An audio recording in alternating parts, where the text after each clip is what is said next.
नमस्कार, सच 24 चैनल में मैं मुकेश पेंदाम आप सभी का स्वागत करता हूं। आप देख रहे हैं प्राइम टाइम संग मुकेश। दोस्तों, पुरानी सभ्यताएं जो कि मानव जीवन की उत्पत्ति का इतिहास बताती है, वो हमें अन्य कई अवशेषों के माध्यम से या फिर कभी खुदाई में मिले हुए उन वस्तुओं के माध्यम से ये बताती है कि हाँ, कभी हमारा यहाँ पर अस्तित्व था, कभी हम यहाँ पे रहा करते थे, कभी हम भी आप जैसे एक सभ्यता के माध्यम से यहाँ पर रह चुके हैं, बस चुके हैं। सिंधु सभ्यता जो कि विश्व की सभी पुरानी सभ्यताओं में से एक है, जो कि हमारे देश में हड़प्पा, मोहनजोदाड़ो, धोलावीरा, राखीगढ़ी, इन सब जगहों पर हुई खुदाई के माध्यम से मिले अवशेष और वहां पर जो भी चीजें मिली है, जो भी पुरानी वस्तुएं मिली है, इसके माध्यम से ये बता रही है कि यहाँ पर कभी कोई लोग रहा करते थे। ये कोई लोग कौन थे? तो दोस्तों, सन 1921, 1922 इस पीरियड में, इस समय काल में सर जॉन मार्शल इनके नेतृत्व में राखालदास बैनर्जी तथा राय बहादुर दयाराम साहनी इनके सहकार्य से इंडस वैली सिविलाइजेशन मतलब सिंधु सभ्यता के बारे में सब लोगों को, सारे विश्व को पता चला और इसके बाद शुरुआत हुई इस सभ्यता पर अपना दावा ठोकने की। हर कोई व्यक्ति कभी ना कभी किसी ना किसी हिसाब से, काफी सारे बुद्धिजीवियों ने इस पर अपना, इस पर्टिकुलर संस्कृति का, किसी तो भी पर्टिकुलर संस्कृति का होने का दावा ठोका है। लेकिन इन दावों में कितनी सच्चाई है, ये तो वही जानते हैं। दोस्तों, ये विषय हम आपके सामने क्यों लेकर आए? ये विषय हम आपके सामने इसलिए लेकर आए हैं दोस्तों, क्योंकि सिंधु सभ्यताओं में मिली हुई सील, सिंधु सभ्यताओं में मिली हुई चित्रलिपि, जो कि काफी सारे लोगों ने, काफी सारे बुद्धिजीवियों ने पढ़ने की कोशिश की, जिसको पढ़ते समय में उसका अर्थपूर्ण रूप से उसको पढ़ना और उसका अर्थ लगाना, सही सही अर्थ लगाना, उस चित्रों का विवरण बताना, यह बहुत ही कठिन काम था, जो कि बहुत सारे लोगों को नहीं समझ में आया। बावजूद इसके हमारे देश में जो इतिहास पढ़ाने के लिए आए थे और बाद में एक प्रकार से आर्कियोलॉजिस्ट की तरह काम करने लगे, इतिहास जिनका बहुत ही पसंदीदा विषय बन गया था, जिनका नाम था फादर हेनरी हेरास। फादर हेनरी हेरास ने उस सभ्यता में मिली हुई, इंडस वैली सिविलाइजेशन में सिंधु सभ्यता में मिली हुई उन सीलों को पढ़ने की कोशिश की और पढ़ते समय में उन्होंने बोला कि this particular language should be deciphered in the proto Dravidian language. दोस्तों, इसका मतलब यह था कि सिंधु सभ्यता में मिलने वाली उन सीलों को अगर अर्थपूर्ण रूपों से पढ़ना है, अर्थपूर्ण तरीके से अगर पढ़ना है, तो उसे पढ़ते समय में आपको द्रविड़ पूर्व भाषा से ही उसे अर्थपूर्ण रूप से पढ़ा जा सकता है, आप पढ़ सकते हैं। दोस्तों, बहुत से लोगों ने दावे ठोकने के बाद रामटेक तहसील के देवलापार गांव से लगभग 7 से 8 किलोमीटर दूरी पर एक दुलारा गांव है, जहां पर 2 फरवरी 1949 को जन्मे एक शख्स, जिन्होंने अंतरराष्ट्रीय स्तर पर यह दावा ठोका कि यह जो सिंधु सभ्यता है, यह सिंधु सभ्यता गोंडियन सभ्यता है। हमारे देश के गोंडवाना में रहने वाले लोग, उनकी यह सभ्यता है। इस शख्स का नाम था डॉक्टर मोतीरामन कंगाली। डॉक्टर मोतीरामन कंगाली, जिन्होंने कई सारे पुस्तकों के माध्यम से लोगों के सामने इंडस वैली सिविलाइजेशन के बारे में बात रखने की कोशिश। डॉक्टर मोतीरामन कंगाली, जिन्होंने देसी ferment of Indus script in Gondian language, इस नाम से जो बुक लिखी, इसमें उन्होंने दावा किया है कि यह भाषा गोंडी भाषा के हिसाब से बहुत ही सटीक और पूरे अर्थपूर्ण रूप से पढ़ी जा सकती है। और इसीलिए काफी सारे संगठनाओं ने, जो गोंडवाना के लिए, गोंडवाना के लिए कार्य करते हैं, उन सभी संगठनाओं ने यह मांग रखी कि गोंडी भाषा को संविधानिक भाषा का दर्जा दिया जाए। दोस्तों, इसके पीछे उनका कहना यह भी है कि संस्कृत भाषा, जो कि बहुत कम लोग बोलते हैं, बावजूद इसके उसको संवैधानिक दर्जा दिया गया है, उसको संविधान की अनुसूची में उसका समावेश किया गया है। लेकिन क्योंकि 5 लाख 10 लाख से भी ज्यादा लोग जो भाषा बोलते हैं गोंडी भाषा, उसका आज भी किसी भी प्रकार से उसको समाविष्ट किया नहीं गया है संवैधानिक भाषाओं की सूची में, और इसलिए डॉक्टर मोतीरावन कंगाली, इनका जन्म दिवस जो है उसको गोंडी भाषा दिवस के रूप में सारे संगठन आज पूरे भारत भर में मना रहे हैं। दोस्तों, इसी संबंध में हमने डॉक्टर मोतीरावन कंगाली, इनके जो सहकारी थे श्री प्रकाश सलामे, इनसे बातचीत की कि गोंडी भाषा दिवस जो है वो क्यों मनाया जाए। तो देखिए, आज डॉक्टर मोतीरावन कंगाली जी, इनकी जयंती के अवसर पर यहाँ पर हम दुलारा गांव में आए हैं, जहाँ पर सारा गोंडियन समाज डॉक्टर मोतीरावन कंगाली जी की जयंती के दिवस को गोंडी भाषा दिवस के नाम पर मना रहा है। तो इस उपलक्ष्य में हम लोग उनके जो साथी रहे हैं श्री प्रकाश जी सलामे, इनसे थोड़ी बातचीत करते हैं जी। तो हमें आपसे ये जानना है सर कि ये जो आप जैसे गोंडी भाषा दिवस करके मना रहे हैं जी, तो इसका क्या औचित्य है? सबसे बड़ी बात बोले तो यह है दादा कि जो हमारा गोंडवाना जो सेंगार दिब्बी कहते हैं जी, तो हमारे जो ट्राइबल गण समुदाय का गोंडियन समुदाय का गण समुदाय का ये गोंडोला है जी, और इनकी मातृभाषा जो है वो गोंडी है जी, है ना जी। तो ये गोंडी भाषा के माध्यम से ही ये जो ट्राइब कम्युनिटी है जी, गोंडी कम्युनिटी जी, मतलब 53 गण युक्त है। अच्छा, तो इसको इसकी सभ्यता अगर जानना है तो मातृभाषा में ही जान सकते हैं दादा जी, है ना जी। तो ये मर मिटने के कगार पर है अभी। अच्छा, गोंडी भाषा जी। और सबसे बड़ी बात बोले तो 2002 में लिंगो मोतीरावन कंगाली जी ने सैनवी लिपि का गोंडी में उद्वाचन जो ग्रंथ है जी, decipherment of Indus script in Gondi, वो पढ़ लिया उन्होंने जी जी जी। और वो इतना आसान भी नहीं था पढ़ना जी, कि अभी 100 साल हो गए, पूरे धरतीवासियों ने प्रयास किए हड़प्पन लिपि पढ़ने के लिए जी, कोई पढ़ नहीं सका। लेकिन कंगाली जी को भी इतना आसान नहीं था ये पढ़ना हड़प्पन लिपि गोंडी भाषा के रूट माध्यम से, या मूल हिंदी में कहेंगे मूल रूप ग्राम से जी। तो उन्होंने सबसे पहले गोंडी भाषा शब्दकोश भाग 1, गोंडी भाषा शब्दकोश भाग 2 लिपिबद्ध किए जी। बाद में गोंडी कड़कियान उंडे लंबे चौड़ी अर्थात गोंडी भाषा रचना और व्याकरण, ये गोंडी व्याकरण का ग्रंथ लिपिबद्ध किए जी। बाद में उन्होंने शब्दकोश निकाले जी, और उसके माध्यम से ही गोंडी भाषा के रूट माध्यम से पढ़ी गई है जी। तो ये अगर गोंडी भाषा के माध्यम से पढ़ी गई है, पूरे संसार ने इसको पढ़ने का प्रयास किया अपने अपने मातृभाषा में जी, लेकिन सब भाषा शास्त्री पूरे वर्ल्ड के असफल रहे हैं। अच्छा। ये तो सत्य है। तो मोतीरावन कंगाली ने इसको पढ़ लिया जी, तो इसका इम्पोर्टेंस कितना हो सकता है इस पर से ये देशवासियों ने और वर्ल्ड के जो पूरे लिंग्विस्ट लोग हैं, अध्ययन करता है, इतिहासकार है, तो इन्होंने गोंडी भाषा का मतलब सिंधु घाटी की सभ्यता जो परम चोटी पर पहुंची थी, उसके सांस्कृतिक मूल्यों को जानना चाहिए, पढ़ना चाहिए जी।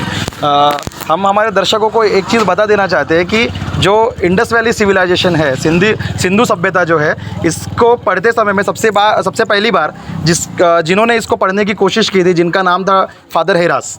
तो जी, तो इन्होंने बोला था कि this particular language should be read only in the proto Dravidian language. और उसके बाद में डॉक्टर मोतीरावन कंगाली जी, इन्होंने इस लैंग्वेज को, इस भाषा को पढ़ने की कोशिश की। सर, हम लोग आपसे एक और चीज़ जानना चाहते हैं कि भाषा और बोली, इस विषय पर काफ़ी सारा एक डिबेट होते रहता है। कई सारे लोग बोलते हैं कि गोंडी ये भाषा नहीं है, गोंडी ये बोली है करके। तो आप इस विषय पर अपने तरफ से क्या बोलना चाहेंगे सर? ये तो गोंडी भाषा है, ये हमारा जीवा है गोंडी भाषा जी, जिसे गोंडी भाषा को निर्माण करे ये शंभू माधव की जो 44वीं पेयर थी जी, शंभू गौरा और रूपलंग पांडिपारी कुपार लिंगो, इनके द्वारा ये रचित, मतलब व्याकरणिक तौर पर उसको परिपूर्ण कर दिया है। अच्छा, तो ये गोंडी भाषा है जी, है ना जी, गोंडी भाषा है।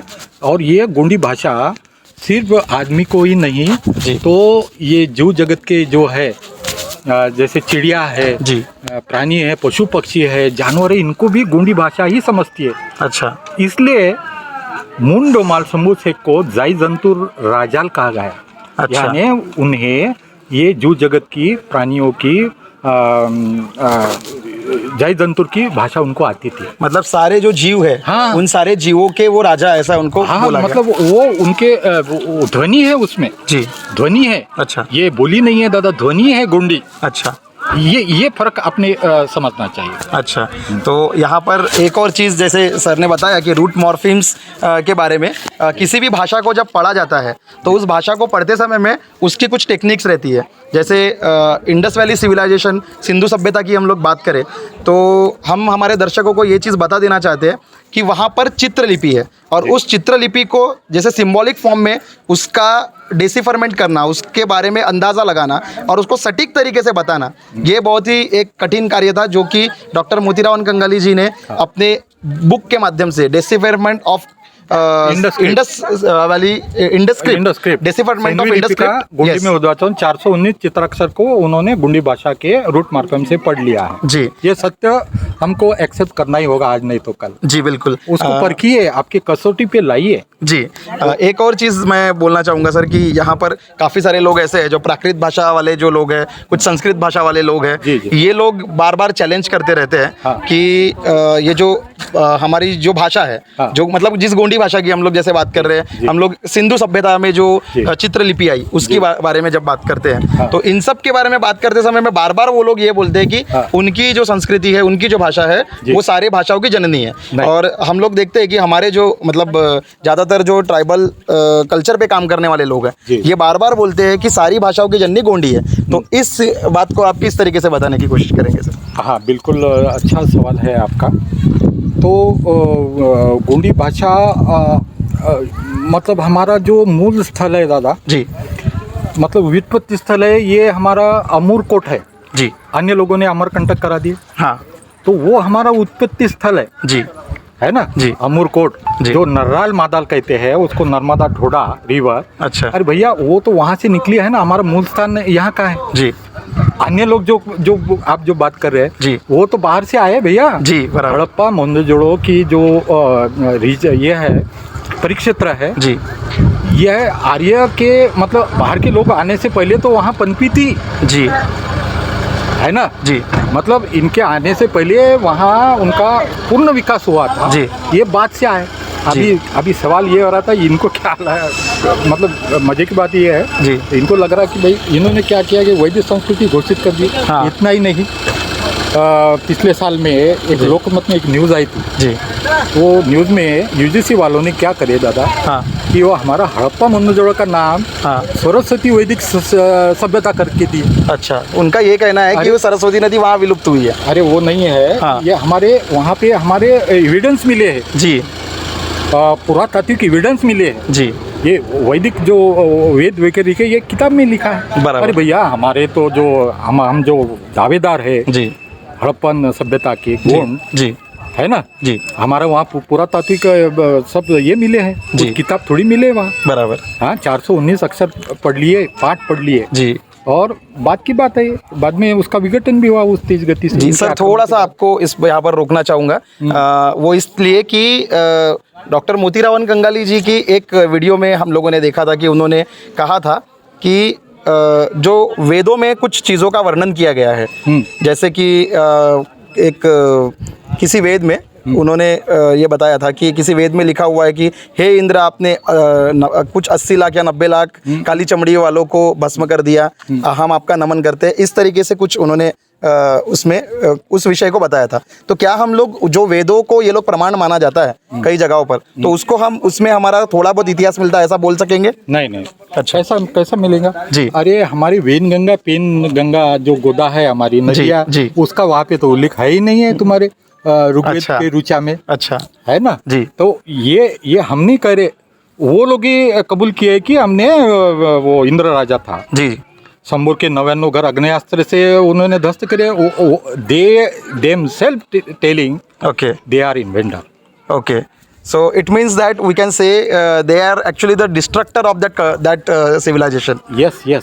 अच्छा, Themselves they are written in their Rigveda only.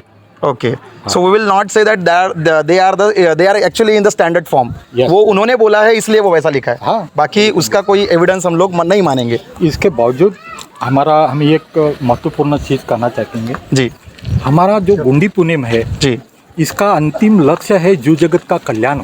अच्छा, हम किसी भी धर्म का विरोध नहीं करते जी, और हमारे जो राजा महाराजे हुए जी। हैं गोंडवाना के, जी, इनका अगर इतिहास देखे तो इन्होंने किसी पर हमला नहीं किया। ये सत्य बात आपको कहते हैं। अच्छा। कि हमारा उनका विस्तार उन्होंने नहीं किया। उल्टा क्या हो गया कि गोंडवाना लैंड पर इनके जो कोट थे, गढ़ थे, इनके ऊपर आक्रमण हुआ है जी। ये भी तो ये जो सोच है जी, ये लिखना चाहिए ना भैया जी। बराबर। नुकसान हमारा हुआ ना, मतलब इतिहास हम जंगल में क्यों है? हाँ बराबर। हम पहाड़ी इलाके में है, नदी नाले में है, हमारे बाल बच्चे के समय क्यों ऐसे जो हाइडन प्लेसेस है जी, इनके ऊपर आक्रमण हुआ, गुंडों का, अन्य सभ्यता का आक्रमण हुआ जी। तो अपनी जान बचाने के लिए, अपनी सभ्यता बचाने के लिए इन्होंने जंगल में आश्रय लिया है। इसलिए ट्राइबल लोग जो है वो जंगल में मिलते, पहाड़ों में मिलते है ना, और उन्होंने ये वन संपदा का संरक्षण किया है जी। बहुत बहुत धन्यवाद सर, आपसे बात करके बहुत अच्छा लगा। आपको भी, आपके चैनल को भी बहुत बहुत धन्यवाद जी। जय सेवा, जय गोंडवाना, जय फोड़ा जी। सर यहाँ पर हम लोग देख रहे हैं कि काफ़ी सारे लोग जो गोंडी भाषा को बचाने की बात कर रहे हैं। अगर सही तरीके से इतिहास को पढ़ा जाने की कोशिश की जाए, इतिहास को जानने की कोशिश की जाए तो बहुत ज़्यादा ज़रूरत है जनजातियों की भाषा को समझना, जनजातियों की भाषा को सीखना। और इसलिए आज डॉक्टर मोतीरावन कंगाली, जिन्होंने सिंधु सभ्यता की भाषा को गोंडी भाषा में पढ़कर दिखाया, वो भी अर्थपूर्ण पद्धति से पढ़कर दिखाया, उनकी जयंती को आज गोंडी भाषा दिवस के रूप में सारा समाज मना रहा है, जो कि हमें ये मैसेज देने की कोशिश कर रहे हैं कि अगर भाषाओं को नहीं अभी बचाया जाएगा, इन भाषा दिवस मनाकर उन भाषाओं को नहीं अगर बचाया जाएगा तो कहीं ना कहीं संस्कृति और संस्कृति के साथ में उसका इतिहास, ये दोनों के दोनों विलुप्त हो जाएंगे। देखते रहिए सच24 न्यूज़, सच्ची खबरें। Thank you. हमारे वीडियो देखने के लिए लाइक करिए, सब्सक्राइब करिए और कमेंट्स करिए।